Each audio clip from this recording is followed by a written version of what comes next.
This is Dave McCain with the Right Tree Genealogy. I'm doing another video today on family tree DNA, and it's a suggestion to admins, but it's for anybody.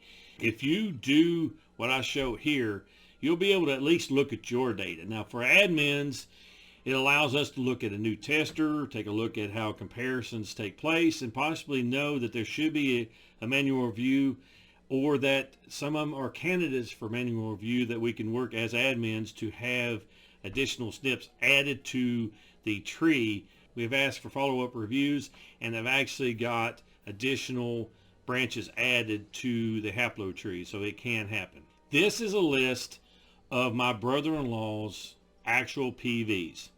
These are the 18 that he had prior to his first cousin once removed's big Y test being completed. I have a couple of the SNPs highlighted, or PVs highlighted on this table, and there's a reason why.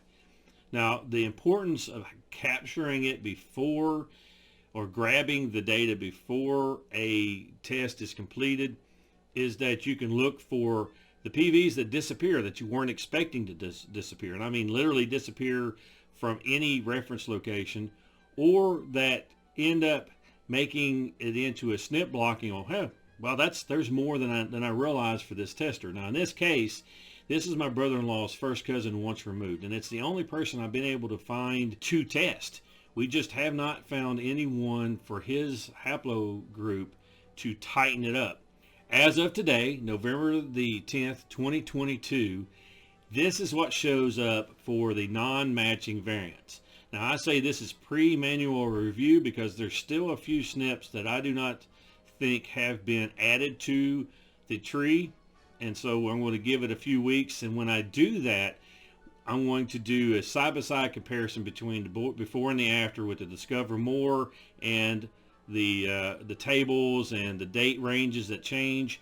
That's coming in a future video once everything completes. But as I wanted to show this today because I think it's relevant for all of us, this is what my brother-in-law's private variants tab looks like.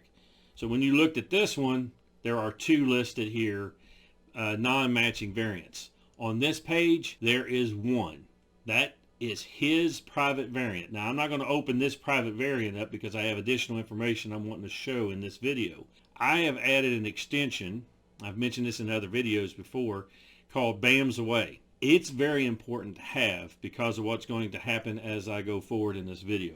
Now this is, you grab it off the Chrome web store, you go in, you say BAMS Away, you can download it and add it. Now I recommend this for anybody, not just admins to add.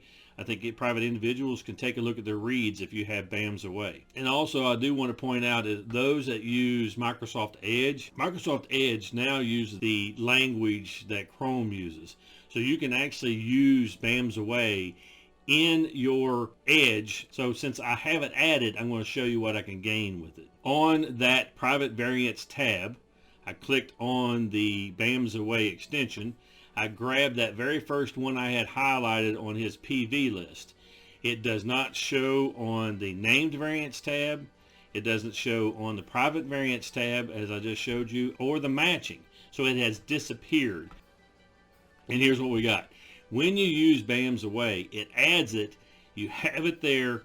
You can click on it now. This is the 109-22-401. How many reads and how quality reads, you see it right here. 11 high quality reads on this location. It is one for me to monitor, and I wanted to see what he had there. If it was all low quality reads, that would help me out. In this case, he has 11 high quality reads, so I'm going to keep this one monitored. I used BAMS Away to grab the other one he did not show as positive for, and that's the 17163-140. So I grabbed that one, put it on my private variants page temporarily. It only goes there temporarily.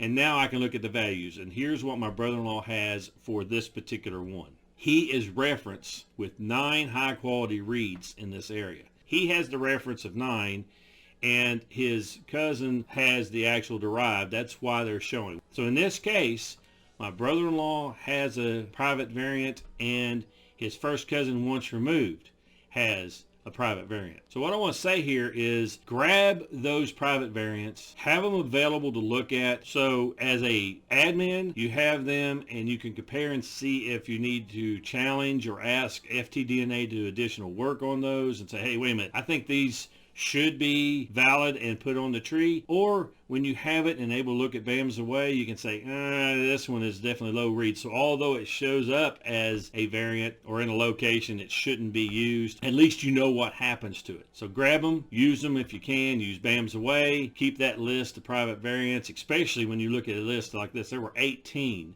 And now it says it's down to 2. There's going to be additional work that's going to happen. If you like this kind of content, please consider subscribing right here and watching some of these other videos. Let's continue learning together.